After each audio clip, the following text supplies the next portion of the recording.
안녕하십니까. 브레인 디자이너 김석봉입니다. 오늘은 세 번째 시간으로 게임 중독에 대해서 이야기하겠습니다. 그럼 게임 중독의 성향을 가진 아이들의 특성을 알아야겠죠. 먼저 그런 아이들은 보통 ADHD, 과잉행동장애라든가 발달장애, 어떤 애들보다 더 그 나이 때까지 성장해야 할 게 안 된 아이들, 그런 발달장애, 그리고 언어장애, 그 나이 때 구사해야 될 언어 능력을 못하는 아이들, 그리고 그런 아이들의 특징이 말이 굉장히 빠릅니다. 근데 원래 말이 빠른 아이들이 있습니다. 그런 아이들이 하는 이야기를 들어보면 그래도 그런 아이들은 논리가 있습니다. 앞뒤가 맞는다는 얘기죠. 근데 게임 중독으로 인해서 그래 말이 빠른 아이들은 앞뒤가 안 맞습니다.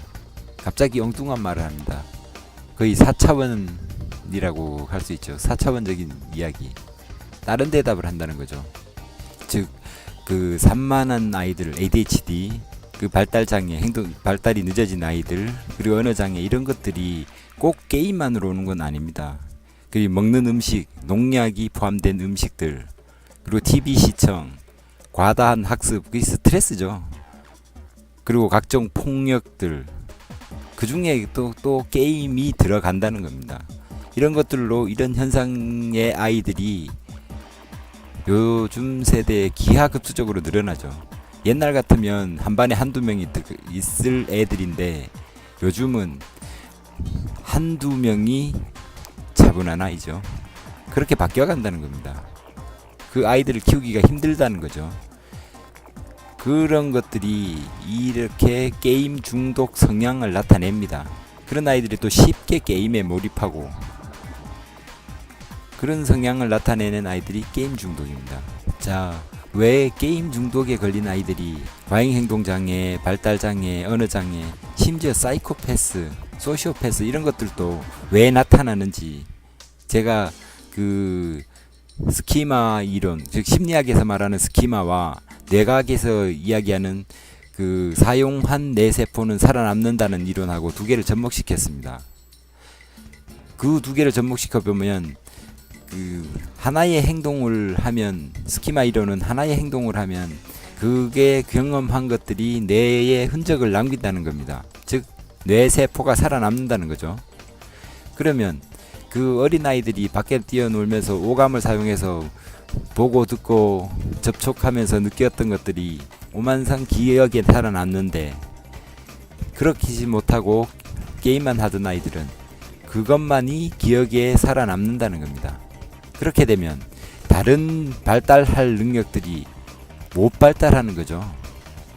그래서 이런 성향을 나타내는 겁니다. 도덕적 윤리적 개념이 없어지면서 이런 것으로 인해서 아이들이 발달장애, 행동장애, 언어장애, 이런 것들이 나타날 수밖에 없고, 그게 또 커지면 사이코패스, 소시오패스가 되어 간다는 것입니다. 한마디로 사이코패스, 소시오패스도 후천적으로 만들어진다는 것입니다. 이 정도로 게임 중독이 심각한데 한번 보십시오. 도박하는 사람들은 성인들이 합니다. 어릴 때부터 도박하는 사람은 극히 드뭅니다. 게임 중독은 어떤 나이가 10살이라고 치면 그 아이는 아마 4, 5년은 했을 겁니다. 그러다 보니까 게임 중독 성향을 나타내고 때려 부수고 이런 일을 합니다. 그 10살 난 아이가, 10살은 그 평생이, 그 아이의 평생이 10살인데 4, 5년 했으면 인생의 반을 게임을 하고 있다는 겁니다. 그렇다는 얘기는 그 아이의 두뇌에는 게임이 본능입니다. 그걸 어떻게 고칩니까? 그걸 고치는 게는 엄청 힘듭니다. 요새 물론 애들 보니까 그 서너 살 난 애들도 스마트폰 들고 게임 하더라고요. 그게 좋은 일이라고. 그 부모가 안 당해봐서 그런 거죠. 게임 중독 아이들이 얼마나 심각한지. 심지어는 집에서 칼 들고 설치는 애들도 있습니다. 치료하기가 얼마나 힘드는지 제가 한 아이를, 그리고 걔를 이제 인서울 시켰는데 걔 예를 들어보면 걔는 뭐 6개월 동안에 정신병원에 입원했다가 또 나왔다가 또 안 돼서 입원했다가 하다 안 돼서, 그리고 혼자서 아이를 키우는 어머니께서 저를 찾아와서 얘 이런데 마지막으로 좀 부탁드립니다.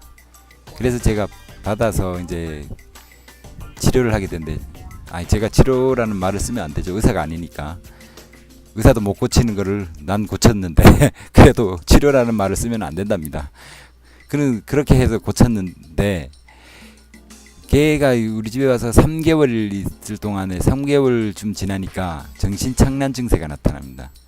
피아노를 치면서 막 눈물을 흘리고 이 아름다운 곡을 난 버클리 음대를 가야 된다고 그러고, 그런 애를 또 어디로 튈지 모르니까 밤새 지켜보고 이야기하고 뭐 운동도 시키고, 갑자기 막 어떤 감정 변화를 일으킬 때는 그 개를 정신 차리게 하기 위해서 막 물을 끼얹기도 하고, 저 특유의 이제 애를 트레이닝하는 방법이 있으니까 그렇게 해서 결국은 이제 인서울을 시켰죠.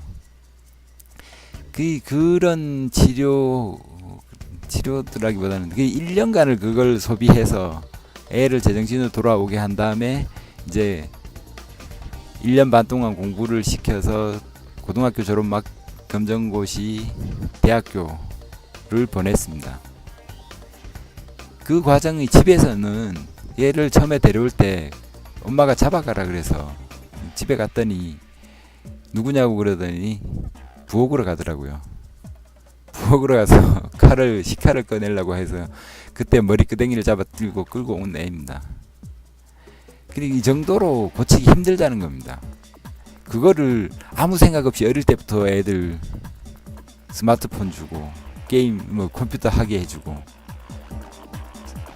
나중에 한번 생각해 보십시오. 그 돈 다 물어내야 됩니다. 학교 공부 아무 소용 없습니다. 그 엄마들한테 한번 여쭤보십시오.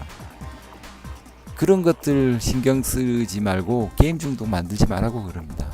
게임 중독이고 아니고 간에 게임을 하는 사람들은 일단 책을 못 읽습니다. 독서를 못 합니다. 마음이 차분하지 않기 때문에. 그러다 보니까 생각하는 힘, 논리력도 떨어지죠. 그러다 보니까 뭐 창의력은 꿈도 못 꾸고, 그리 이런 것들이 자꾸만 거리가 멀어지죠. 생각하는 능력이. 그리고 작년에 이제 게임 중독법을 만들겠다고 정신과 교수하고 그 게임 메이커들이 앉아서 뭐 해야 되네 안 되네, 중독법을 만들어야 되네 말아야 되네 하고 이제 토론을 하는 거 봤습니다.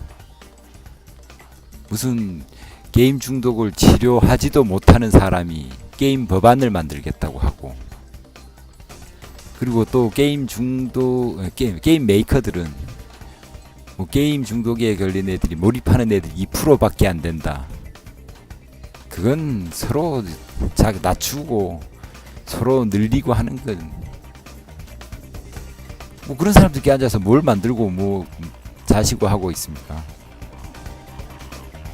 자기가 할 수도 없는 거를 가지고 만들어 놔야 된다 그러고, 나 그거 보고 웃었습니다. 진짜 저 사람이 지성인인가? 그리고 게임 메이커도 저 사람들은 진짜 청소년들을 위해서 하는 행동인가?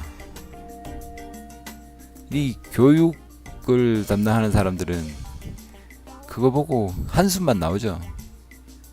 뭐 저만 그런 거 아니고 일선 교사들도 똑같을 겁니다. 이 사회 구조가, 우리는 게임이라든지 컴퓨터를 접하지 않으면 안 되는 사회가 돼버렸습니다. 제가 보기엔 최소한 10살까지는 컴퓨터를 만지지 못하게 해야 됩니다. 초등학교 때부터 컴퓨터를 가지고 놀게 교과 과정도 그렇게 돼 있고, 그것부터 뜯어 고쳐야 됩니다.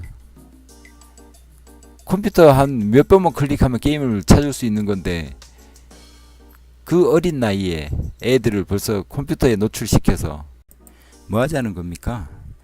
10살 이후 올바른 컴퓨터 사용법을 교육시켜서 애들한테 이제 교과서를 진행하게 만들고, 교과부는 교과서를 제대로 만들자는 겁니다.